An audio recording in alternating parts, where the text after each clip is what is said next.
Salut la team, c'est Sonia, j'espère te trouver en grande forme aujourd'hui. Alors dans cette vidéo, je te propose un interview d'Olivier Laruelle, qui est hypnothérapeute. Bonjour Olivier. Bonjour Sonia. Et donc Olivier s'est lancé dans l'entrepreneuriat en 2016. Tout à fait.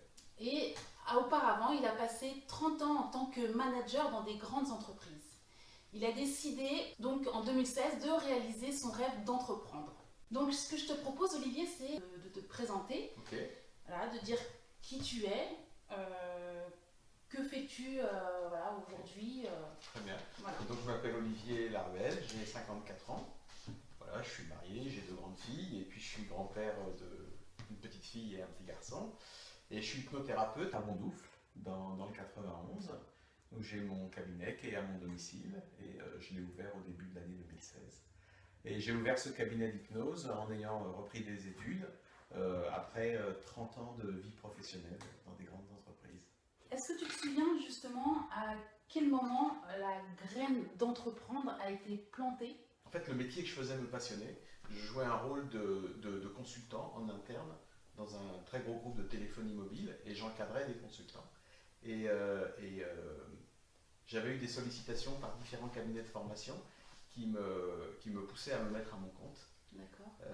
Donc j'avais ça qui tournait dans ma tête depuis quelques temps, mais en fait je ne me destinais pas à devenir à l'époque hypnothérapeute.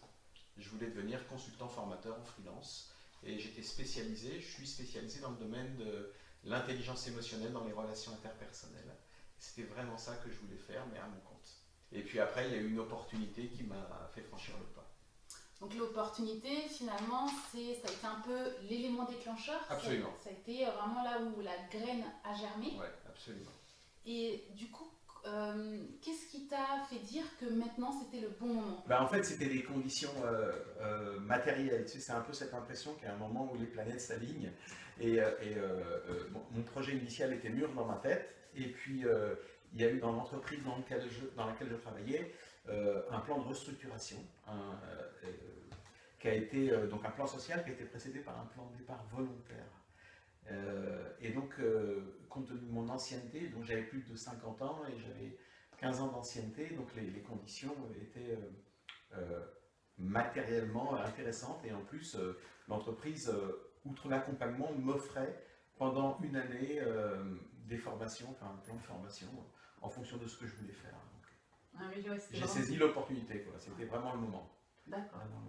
Voilà. Ok, donc j'entends qu'au départ tu avais un projet de consultant. Absolument. Et que finalement ça s'est modifié, ça s'est transformé pour devenir hypnothérapeute. Ouais. Voilà. Et donc du coup, est-ce que tu peux revenir sur ce point-là, s'il te plaît? Oui, oui.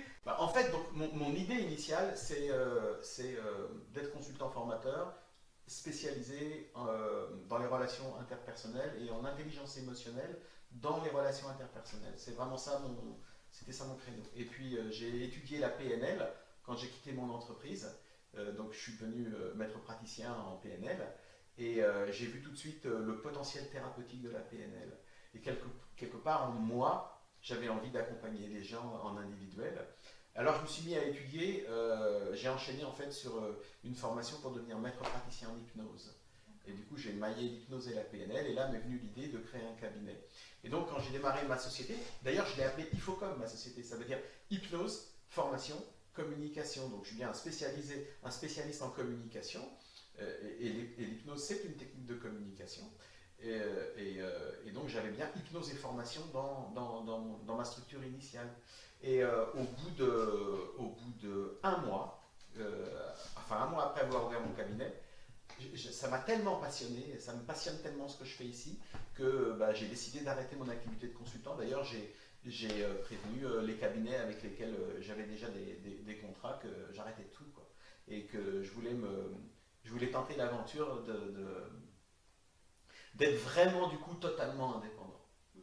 Et de me concentrer à plein temps sur le développement de mon cabinet d'hypnose.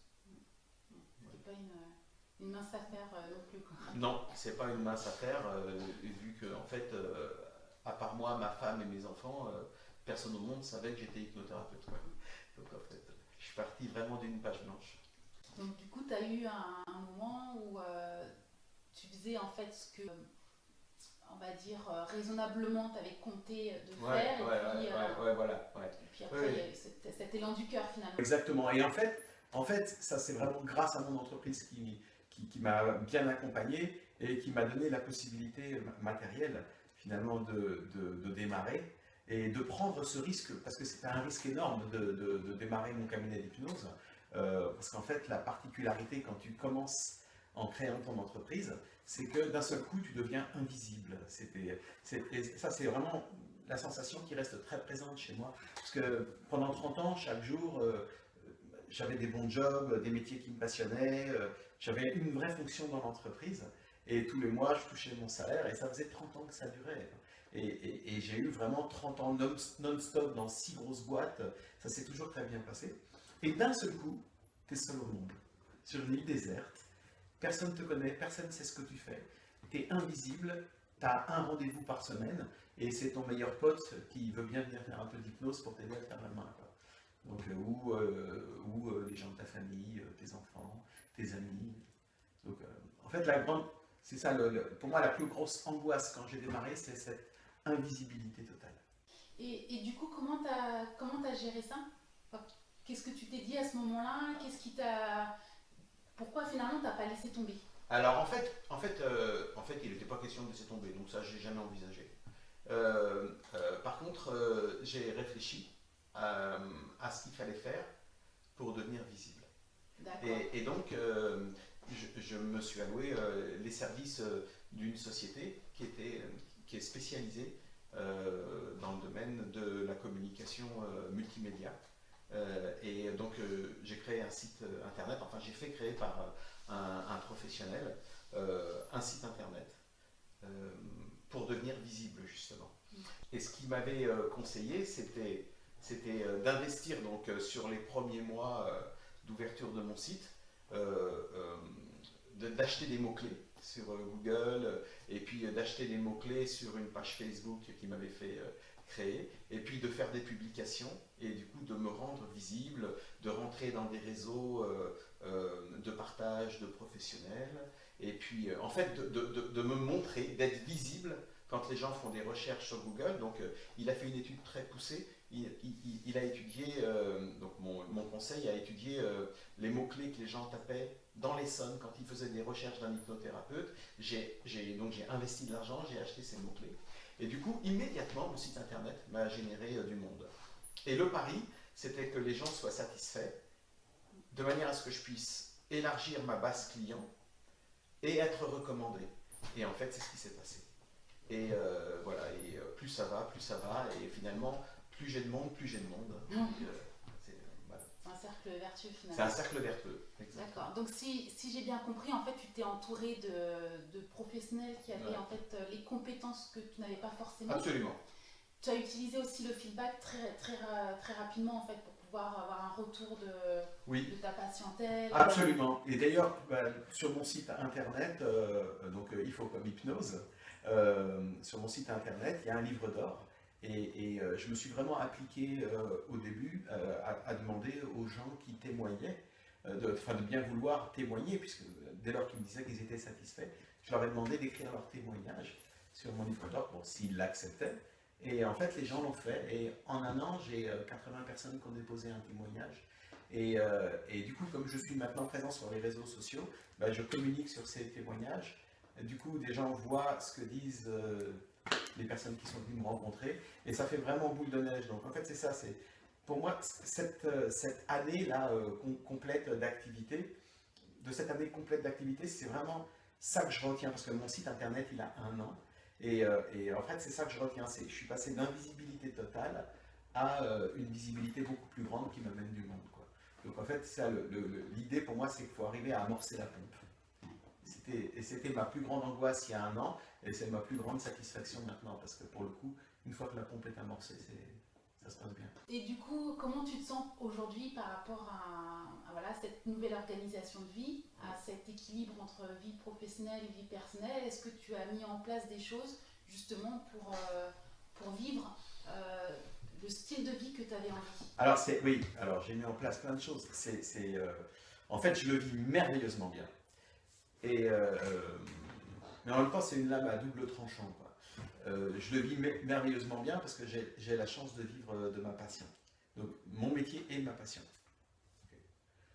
Ça c'est le bon côté des choses. Okay. Le mauvais côté des choses, c'est que du coup, mon métier a envahi ma vie. Et mon épouse me met souvent en garde, elle a tout à fait raison.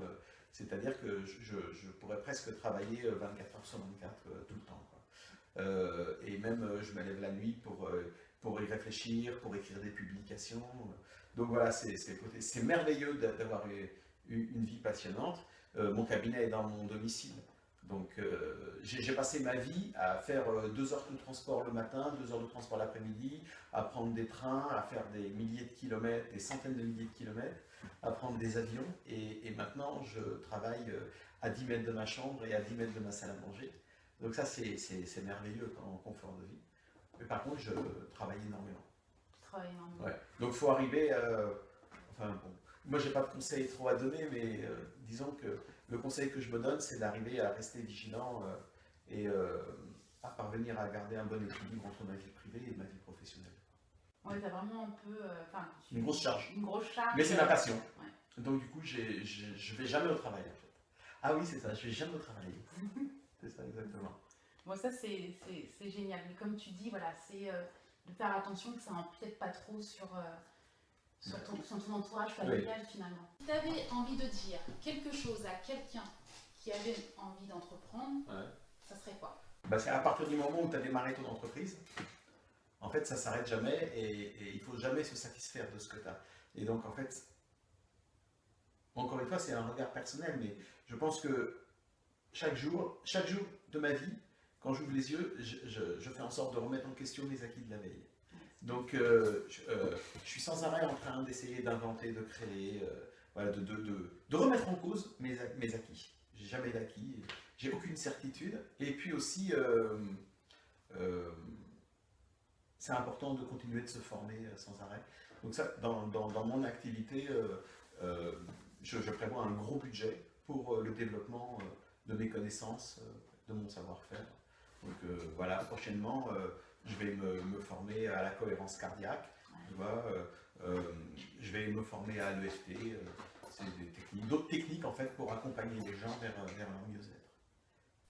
Ouais, c'est vrai que c'est génial et enfin, moi je trouve que cette idée de formation, quelque part, ça se rapproche de la nature, de la vie, qui est tout le temps en croissance et en évolution. Absolument. Donc finalement, quand on reste sans se former, sans se remettre en question, on oui, stagne. En fait, sinon tu es dans un cycle qui te fit ça, donc du coup là, ton cycle il fait ça, quoi. Ça te permet de continuer de progresser tout le temps. Je te remercie beaucoup, Olivier. Je t'en prie, avec plaisir. Et donc je vais mettre tous les détails de ton site internet. C'est une très bonne idée. En description. Bah voilà, je vous remercie beaucoup d'avoir écouté la vidéo jusqu'au bout. N'hésitez pas à vous abonner, à liker. Et puis moi je vous dis à bientôt. Allez, bye bye. À bientôt.